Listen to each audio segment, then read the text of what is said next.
अस्सलाम वालेकुम, आप देख रहे हैं प्रोग्राम एजेंडा 5। मैं हूं Khatija Rathore. National dialogue committee ने इस्लामाबाद में कौमी कॉन्फ्रेंस के इनेकाद किया। सियासी जमातों और वकला ने भी एक बड़ी नशिस्त जो है वो बरकरार की। इसमें हमने देखा कि सियासी जमात है, एमक्यूएम पाकिस्तान के लोग भी इसमें मौजूद थे, साथ ही जमात इस्लामी भी के अरकान भी इसमें मौजूद थे। शेर अफजल मरवत, बैरिस्टर सैफ ने भी इस कॉन्फ्रेंस में शिरकत की। वाज़े रहे फवाद चौधरी का कहना यह है कि कोट लखपत में जो असीरान हैं उनकी रिहाई को मुमकिन बनाया जाए, ताकि वही लोग हैं जो बानी पीटीआई से मुलाकात कर सकते हैं, बातचीत कर सकते हैं और हुकूमत और अपोजिशन के दरमियान थोड़ी जो कमी है कमी जो है उसकी पेशरफ्त आगे जाके हम देख सकते हैं। वाज़े रहे कि बानी पीटीआई जो है वो मैंडेट के हवाले से अक्सर और बेशतर बात करते रहते हैं।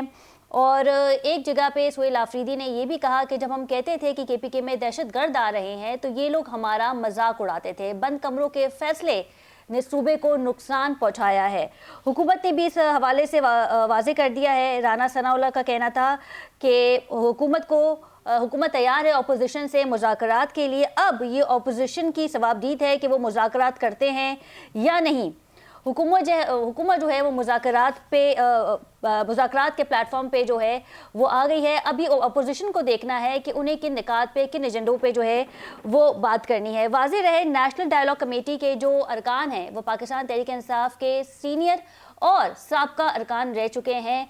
और जब हमने देखा कि पाकिस्तान तहरीक इंसाफ पे मुश्किल वक्त आया तो कुछ लोगों ने सियासत छोड़ दी, जबकि कुछ ने IPP ज्वाइन कर ली। इस पर मज़ीद भी बात करेंगे। हमारे साथ मौजूद हैं सजाद बुखारी साहब, सीनियर एनालिस्ट हैं, इनके हमरा हैं बैरिस्टर शाहिद मसूद साहब, पाकिस्तान तहरीक इंसाफ से इनका ताल्लुक है।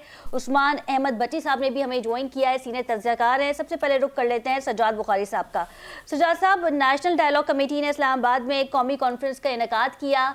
कुछ सियासी जमातों ने इसमें शिरकत की, शायद हकान अब्बासी भी मौजूद थे और जमात इस्लामी के अरकान, एमक्यूएम पाकिस्तान के अरकान ने भी इसमें शिरकत की। शेर अफजल मरवत साहब ने भी इस पर एक मुद्दा उठाया और कहा कि अफसोस होता है ये देख के कि पाकिस्तान तहरीक इंसाफ के पास सीनियर अरकान हैं, लेकिन फिर भी वो अपोजिशन के लिए अलामा नासिर या फिर महमूद अचकज़ई साहब का जो है वो नाम देते हैं। क्या कहेंगे इस पर?